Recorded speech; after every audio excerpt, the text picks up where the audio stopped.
Assalamualaikum warahmatullahi wabarakatuh. Saya Istifada Mustio dari kelas 2D.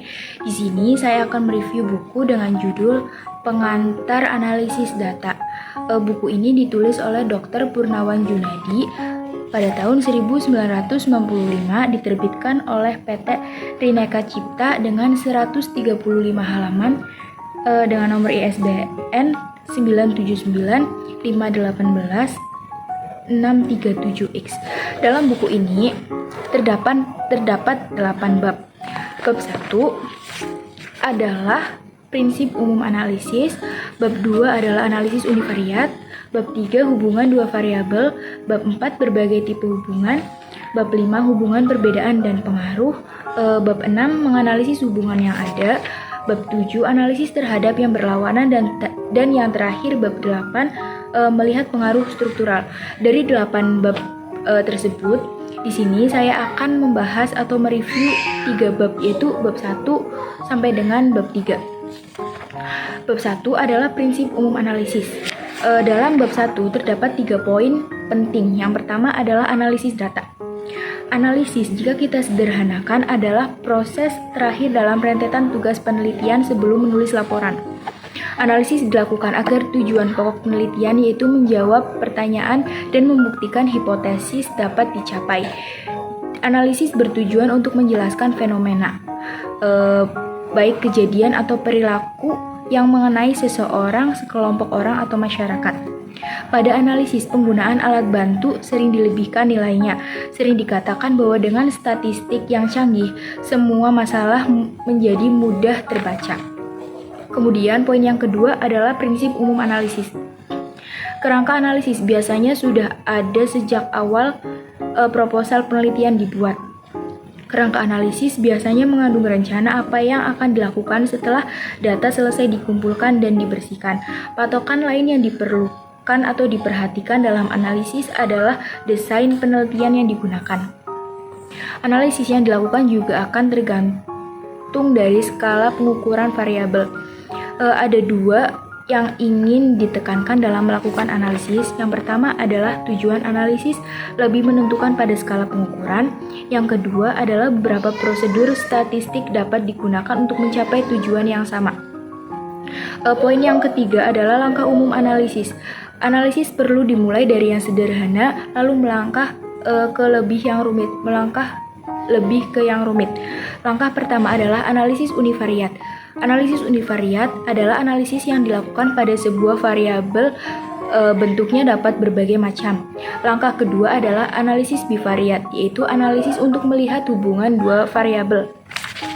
Kemudian bab 2 yaitu analisis univariat. Dalam bab 2 terdapat 4 poin penting. Yang pertama adalah fungsi analisis univariat. Analisis univariat adalah langkah pertama yang perlu dilakukan peneliti yang ingin mengetahui bagaimana gambaran data yang telah selesai dikumpulkannya. Fungsi analisis univariat. Analisis univariat mempunyai banyak kegunaan, yaitu sebagai berikut. Yang pertama adalah menjawab pertanyaan. Yang kedua, menjawab salah satu pertanyaan. Yang ketiga, menjawab pertanyaan berikutnya. Poin yang kedua adalah melihat kelayakan data untuk analisis. Dengan distribusi frekuensi kemungkinan kesalahan data dapat diduga. Misalnya, yang pertama adanya jawaban di luar perkiraan. Yang kedua adanya jawaban yang amat ekstrim. Dan yang ketiga adanya ibu dengan umur 99 tahun. Padahal angka 99 tahun itu adalah angka missing. Kemudian poin yang ketiga adalah deskripsi sebuah fenomena. Univariat paling sering dipergunakan sebagai rincian detail dari sebuah fenomena.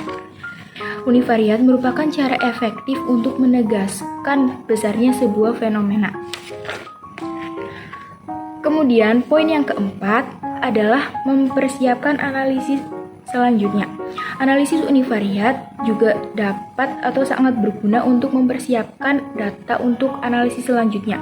Melalui univariat dapat diketahui apakah ukuran dari sebuah konsep perlu ditransformasi ataupun dilakukan reklasifikasi. Kemudian bab yang terakhir atau bab 3 adalah hubungan dua variabel.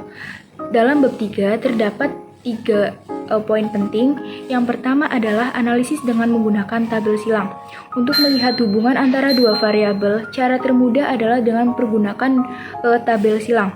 Tabel silang dibuat untuk melihat bagaimana distribusi kedua variabel tersebut jatuh dalam sel yang ada.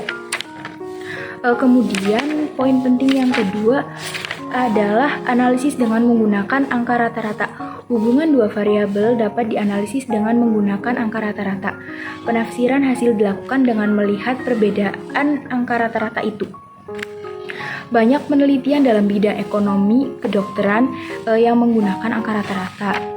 Yang ketiga atau poin yang ketiga adalah analisis dengan menggunakan korelasi dan koefisien regresi. Hubungan dua variabel juga dapat diperlihatkan dengan menggunakan korelasi. Angka korelasi bergerak dari -1 ke +1. Korelasi yang positif menunjukkan hubungan yang searah, sedangkan korelasi yang negatif menunjukkan hubungan yang berlawanan. Analisis dengan korelasi atau regresi mempunyai kelebihan dibandingkan dengan analisis proporsi atau angka rata-rata. Karena pada cara yang pertama, seluruh spektrum skala dipergunakan. Dengan analisis korelasi atau regresi, seluruh skala pendapatan dipergunakan secara langsung. Pada analisis tabel silang, kita dapat membagi pendapatan menjadi beberapa kategori. Sekian 3 bab yang dapat saya review. Terima kasih. Wassalamualaikum warahmatullahi wabarakatuh. Dadah.